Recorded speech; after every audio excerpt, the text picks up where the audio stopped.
streaming 24/7. Download the app on iTunes, TuneIn, Google Play, and many other places if you're not in the Atlanta, Georgia area where we're broadcasting live. My girl in the building, Benita. And we have with us on the phone the fabulous celebrity publicist, the sought-out publicist, Miss Pam Perry. How you doing? Hey, I'm doing good. Thank you. How you guys doing? We are doing great. We introduced you. I told them a little bit about yourself and some of the things you do. And one of the great things, we love publicists, and we love to hear all about your lifestyle and what you do and how it is so important about branding others. So tell the people a little bit about Miss Pam Perry. Well, I started out just as a publicist and basically working for brands like McDonald's, Ford, Dunkin' Donuts. And so those are brands. But then now we're in the age of social media, so people are quote unquote influencers now. There's personal brands. Right. There is I could be a unknown at the beginning of January, and then by December 2019, I am known. I'm an influence because you gain a lot amount of traction. Right. But the same thing is that my background is primarily in journalism. When I got out of school, I majored in advertising PR, and I worked for the Free Press for about a decade. And then after that, I worked for radio stations and then worked in producing some television shows, Christian television primarily. And my love for PR began when I was the director of the Salvation Army. And so I really love working for the Salvation Army. I was the PR director of the Salvation Army, and I love that job. I mean, because it was good stories all the time. And I thought to myself, I've been doing PR and marketing all this time for product. Right. Nothing that was wrong with it. I mean, it paid the bills. I did right. But it was something about the heartstring of really, really promoting people that want to do good. Right. And so, the whole thing about the Salvation Army is, sharing the hope, promoting the gospel, salvation being the key word. So I really love that. And so after I had my daughter, I actually became a work-at-home mom. I started Ministry Marketing Solutions, and I primarily work with Black churches. Oh, wow. And I work with Black churches and Black authors. I work with T.D. Jakes and Taffy Dollar and Bill Winston and all of the quote-unquote celebrity gospel, right? Right. But I really liked it because they spread good news, and that was really my main thing. So as far as now, anybody can quote-unquote be a celebrity if you really know how to brand yourself properly. Working at social media. That is so important. Yes. So as a publicist, and now you said the social media is so huge and so big, what is the importance of even having a social media account or a platform if you're trying to get to that next level and you're trying to represent someone? Yeah, one of the main things that the media looks for, if you are going to be on any radio, TV, and magazine, say if you want to be on Steve Harvey, to Essence, to Ebony, Black Enterprise, whatever, they're going to do a Google check. So that wasn't really the thing that people had to do 20 years ago, right? Right. They didn't do a Google check. There was no Google. So 20 years ago, we just really had to put together the right press kit. We had to actually put together the press release. We had to do the hooks and all that kind of stuff, the old school journalism way. But today, if the journalist now says, if I pitch somebody and they go and Google them and there's nothing in there or there's bad stuff, wow. My God, they get in the trash. So it's like, okay, you're not who you say you are.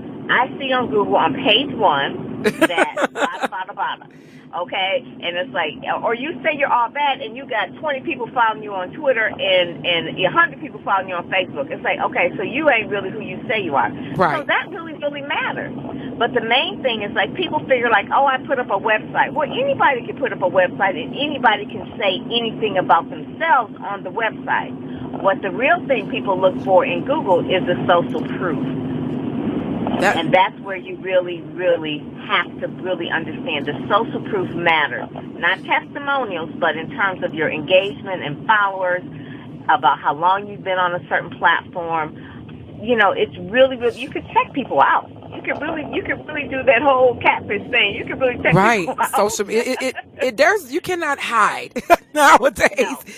No. Everything is definitely put out there.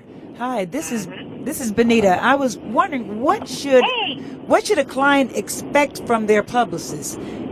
What That's should a good question. Oh my God, I just love you. So,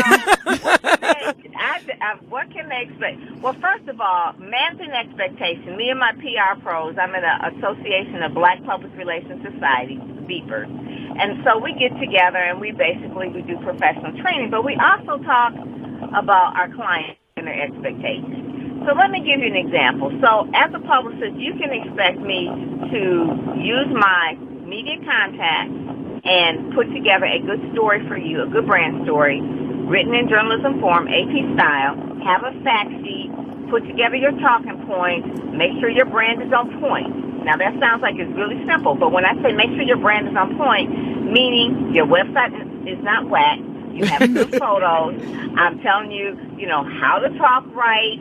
I mean, there's a whole lot that goes into the brand before we actually present you to the media. So I'm not going to present you to Oprah, and I know that everything about you in the background is whack. Even though a client may think they're ready for Steve Harvey or may think they're ready for Oprah, we know because we pick people who, quote unquote, like I work on a movie, Secret Life of Bees. And so my client was Queen Latifah and Alicia Keys. Excellent, okay? Yes. You can put them in front of anybody. They're going to be just the star that they are. Right. But the reason why they are the star that they are because their background stuff was already, it was tight. It was tight and it was right. Okay, Queen Latifah, Alicia Keys, they know how to speak. They got it all together. They got stories. They got fact sheets. It's together. Now, Boo-Boo and them that come up here thinking like, well, I got it together. No, you don't. There's no. Did you say Boo-Boo? Boo-Boo. Yes. Boo-Boo and them. Boo-Boo and them. Yes.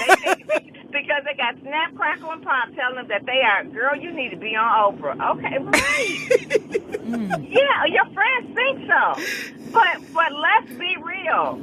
I know for a fact that if I use my media contacts pitching people that aren't ready, they will then ignore every other pitch after that. Yeah, that's your name. That's my name. So we're never going to pitch people to larger platforms when we know they're not ready. So I always tell people it's fine to dream. I'm not trying to be a dream buster. It's fine to dream big, but start local. Start local. Dominate your local area. So as a publicist, I will say, let's see you cut your teeth in your local market. Have you been in your local newspaper? Have you written maybe a column in your local newspaper? Are you a go-to source for your television network? Are they calling you on a regular basis to come on their Sunday show or on their features? Are you a regular on the radio station? Are you a great guest that people want to, you know what, we got a spot, let's call such and such because they were good. If you don't have that, there's no way you're going to get on national platforms because you don't have anything local. Right. And it snowballs like that. And I tell people, I said, there's very few that people go from overnight success, like going from not being known to going on Ellen. Now, basically, a lot of people going from not being known to going on Ellen because they went viral on YouTube. That's what I was going to ask you, that question. I was going to ask you that question because nowadays you see these millennials and centennials, they have just blew up overnight by doing different things on social media. I'll give you example, Quay and some of the other ones, they are like just doing it big and they've never been on television to now, but they've done it through the Vine and now they're on Instagram and they have millions of followers and brands that are sponsoring them now. Right. But they didn't have to have a publicist. They had to have the savvy on social media and the patience. Right. That's the other thing. Skills with that. That's a whole nother thing. That's someone else. Like I'm talking about, like authors and speakers. Okay. So authors and speakers typically don't have that kind of like patience to really be working social media and really pull it together in terms of creative. Usually, it's a creative mind that will probably go viral. Someone who has studied probably some kind of digital marketing, or film or whatever. Yeah, the algorithms. And they know that. Yeah, so they're in that space. But if I'm talking like a regular author speaker that is like, I'm just really a motivational speaker and I want to get known. Well, you and about a million other people. So what is your brand different? What is your backstory? And really, it takes a lot of time for people then to understand their target market. So as a publicist, we always say, okay, we do want to go into the larger media spaces, but what is your primary target market? What are they reading, listening, and watching? Right. And a lot of them don't even know. And they don't even know their target market. So if they don't know their target market, then they don't know what their target market consumes in terms of media. So now we've got to figure out what your target market is and what does your target market consume. Because you could actually go into, say you're a hairdresser and you want to go into Sheen Magazine. Okay, then that's good because Sheen Magazine really caters to that market. It's a beauty magazine. Okay, so fine. If you're a speaker, I have Speakers Magazine. You probably need to be in Speakers Magazine. Does it have a large circulation? No. But it's where speakers are. And that's where meeting planners look at Speakers Magazine. So now they're looking for speakers. They'll go into that. So you have to know niches and you have to consume media. But primarily a publicist is a person that helps you really shape that story, tell that story, and pitch that story. But the back end of what you have to have has to be tight and right. Your website, your opt-in pages, your photography, everything. Your SEO has to be on point because the journalists will vet you. You know, you always hear people, we're going to vet you. Well, they vet you. They look at all of that. And if they see something that's wrong, they won't take you seriously. Have you ever gotten to a point where you've had a client where you just had to change their whole entire image, even from if they had social media page, and how did they react to that? It's like telling somebody that their baby is ugly, okay? Wow.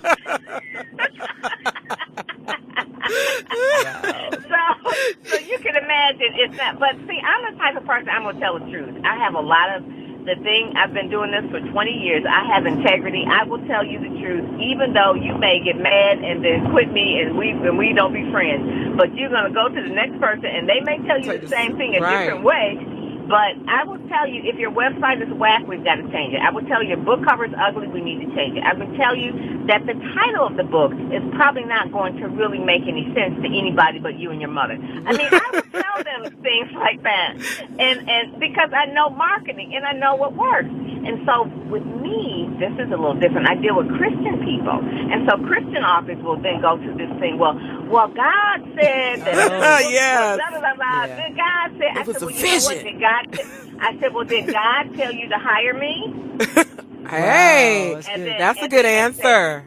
And then they say, yes. I said, well, God knows that I know what's best as a professional opinion. Okay. Awesome. And then if they don't, then I said, well, okay, well, you and God go on and do your thing. Then we don't need to work together because, you know, I'm just trying to do my job, okay? And so if you're going to pull the God said thing, I can't trump God. But I just know that if you hired me and God said to hire me, then I can give you my professional opinion. Right. So I tell them, I said, you all can't go there on me. I said, I'm not dealing with people that are crazy. And I know what I know. All right. Yes. So I really break it down for people, but I do manage the expectations. And the people who've been with me, who started from the bottom and now they're there, it's because they follow the direction. They follow the formula, and it is a formula. It takes time. There's no way it's going to take overnight.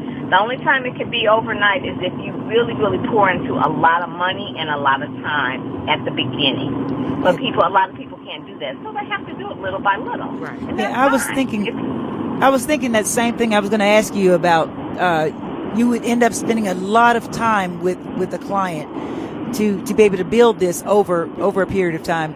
Realistically, for just say a basic client, what do you think is a realistic timeline for people who are maybe in this process and they're trying to figure it all out?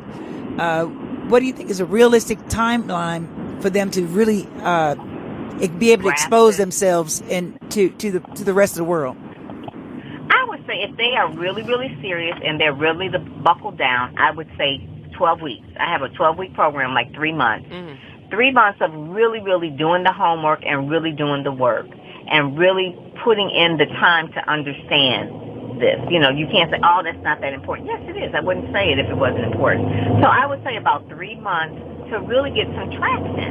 And so that really involves, in my program, I tell people to really understand your brand story, your target audience, put together your talking points, put together your media hooks, decide on what media you want to go after, learn how to pitch, begin to pitch, and then follow up and leverage all the pitches that you get.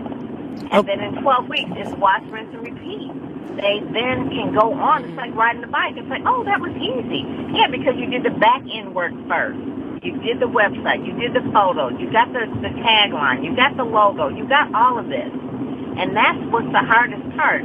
It's like when you're having a baby takes 9 months, but you spend a lot of time figuring out what you're going to name that baby. Right. And so that's the same thing with the brand. How you name something is so important. So I give you an example, like, Elena, you have, like, your name. So yourname.com or BenitaYourName.com. It's like, you have to have a name. So if your name was already taken, like for me, it was Pam Perry. Pam Perry was taken. So I go Pam Perry PR because people know me for PR. So PamPerryPR.com. That's where I build the rest of my brand. I have other books, brands, products under PamPerryPR.com.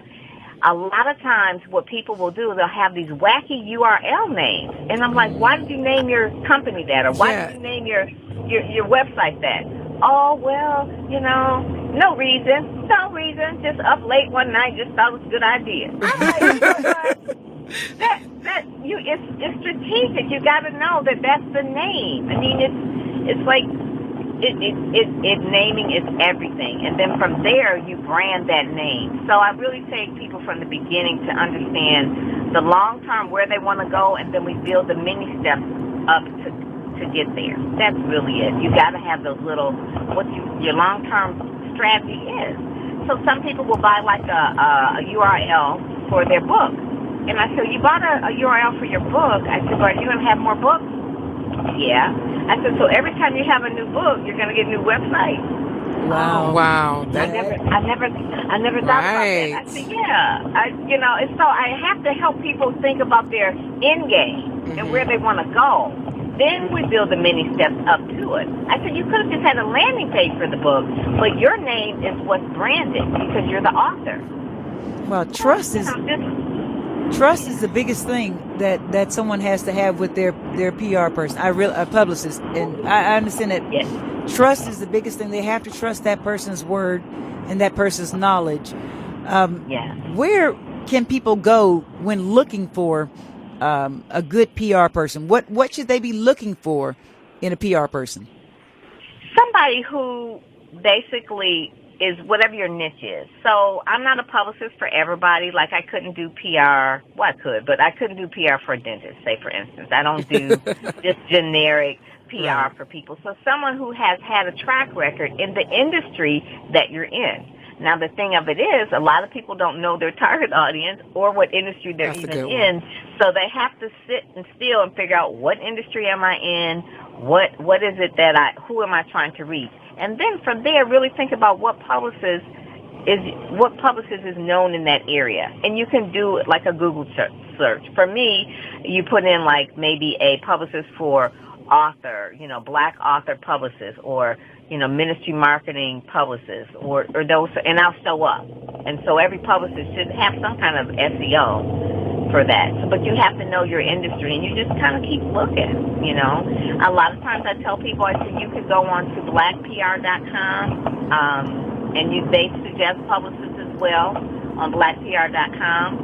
And they suggest them, and the person who owns Black PR, they know all the different publicists that actually put press releases out. And they said, well, probably the person that will be helpful you is this person. That's good to mention that site. I didn't even know that site even existed. Yeah, blackpr.com. That is it. Oh. And you can go to blacknews.com. You'll see at the end of that press release who the publicist is typically. I would always say, too, if you're going to do a press release, never put your own name at the end of the press release. It just doesn't look good. I mean, it's like you're writing this press release and then it says media contact. It's you. Right. You should probably put another name because or something, Right. It's like put somebody else's name, because you're quoted in the press release. Yeah. So it just doesn't look good. That's just not a good journalism tip.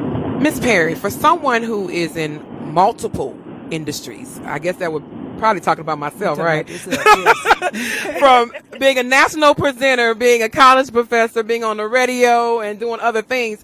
And I always brand myself under just my name, Elena Sanders, and I combined it all together.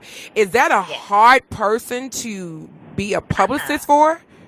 No, that's excellent. You did ElenaSanders.com, and then under each one of those, they're all communications, and they all probably have the same theme.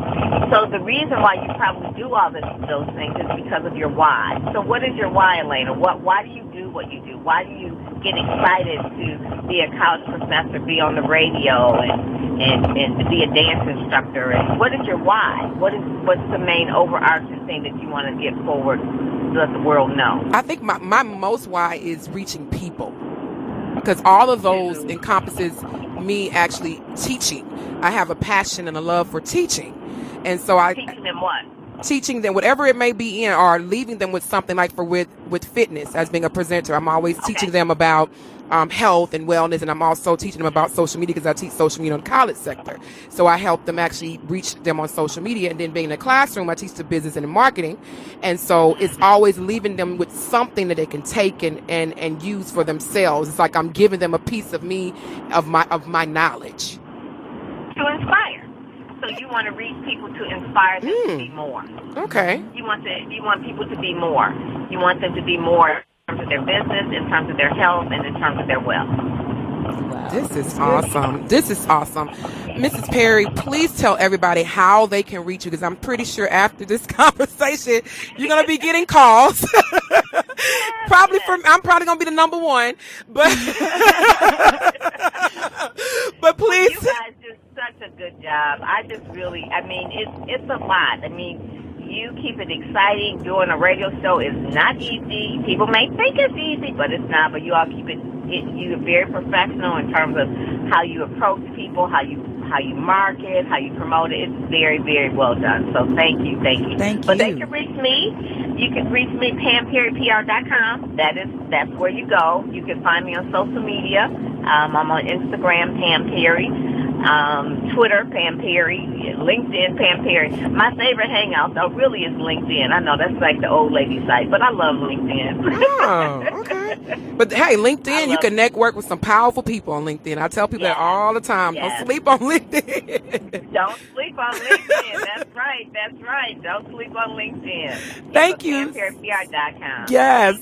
Thank you so much for coming on today and sharing your knowledge. I mean, this has been so insightful. We really, really appreciate your time, because I know you're a busy lady. You have a lot going on. So Interstate Live and 106 Live Radio really appreciate you being on today. And